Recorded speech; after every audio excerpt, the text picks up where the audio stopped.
د وزیرستان د خلکو په پاڅون کې د ملا پیونده رول.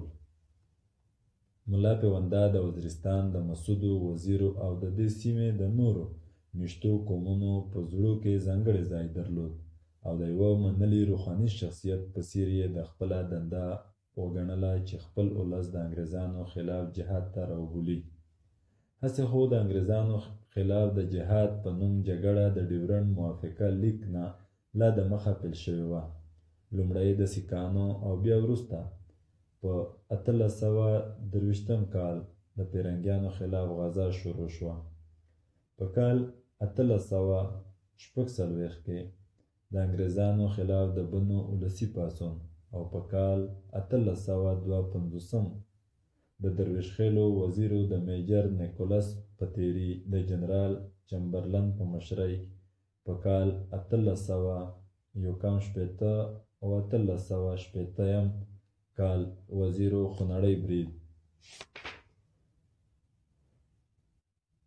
د کال 1960 کال په وروستیو کې په وزیرو مسیدو د جنرال چمبرلن یو بل تیری او په لسګونو نور تیری یادولی شو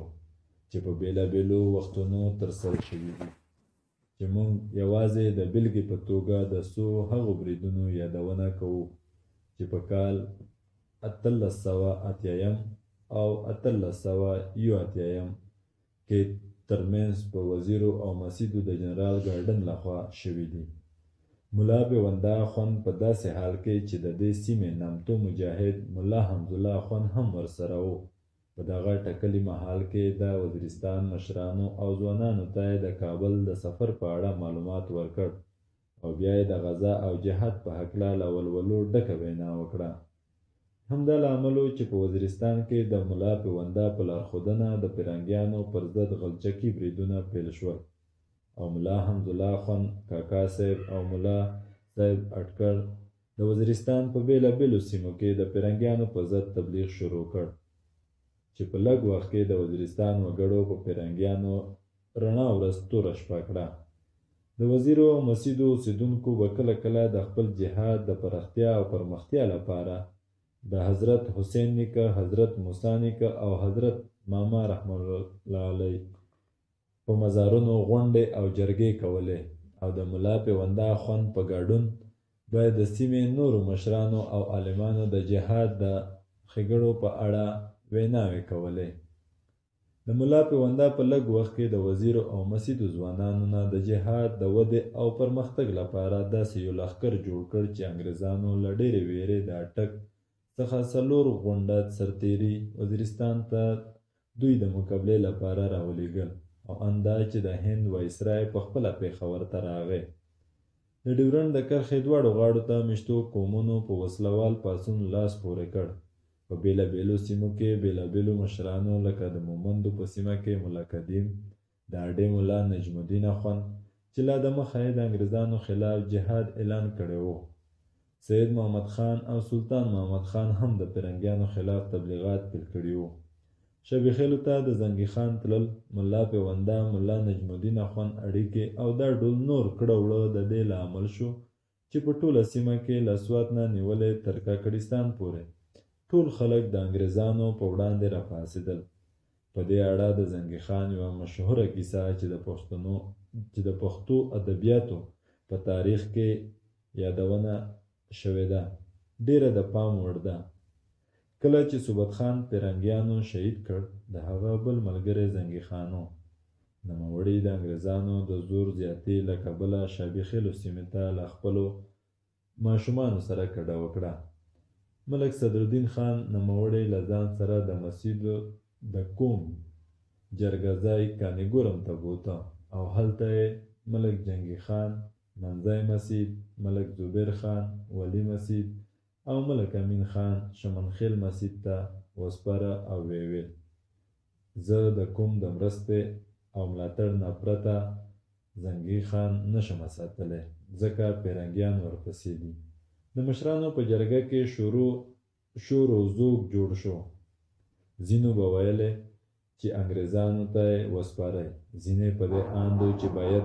له سیمې ووځي. په په دغه وخت د غازي زنګي خان میرمن د جرګې منځ ته راغله او په لوړ اواز یې وویل: ای خلکو، زه پوه شوم چې تاسو زنګي خان نشئ ساتلی. له دې ځایه لرې شئ. زه د خپل ژوندي شهید مېړه سره وروستی لیده وکړم او وصیت یې واورم. د مسیدو او وزیرو ځوانانو او مشرانو په یوه اواز وویل چې موږ نه غواړو چې د صوبت خان په څېر زنګي خان ژوندی انګرېزانو ته وسپارو. ملا پیونده د جرګې په منځ کې راپورته شو، ویې ویل: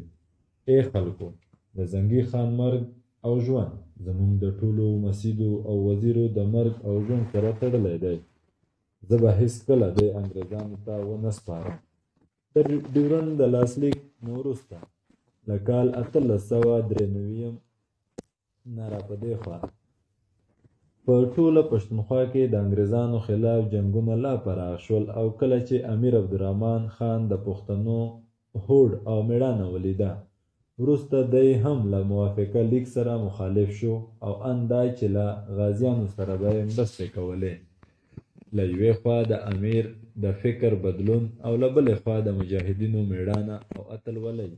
هغه لاملونه وو چې په کال 1899 کې د کرښې دواړو غاړو ته قومونو په یو ستر پاڅون لاس پورې کړ چې موږ د ملا پیونده په مشرۍ د شمالي جنوبي وزیرستان وسلوال پاڅون د ملاکنډ، مومندو، خیبر، افریدو او رګزو او د کورمې نورو ولسونو ملي قیام د بېلګې په توګه یادولی شو.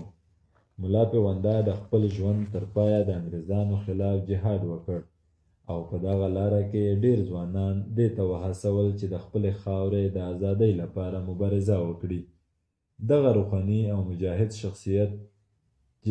په ډېره مېړانه د وزیرستان، ژوب، کندر او د پښتونخوا د نورو سیمو وګړي جهاد ته راوبلل او په کال 1914 کې ومړ.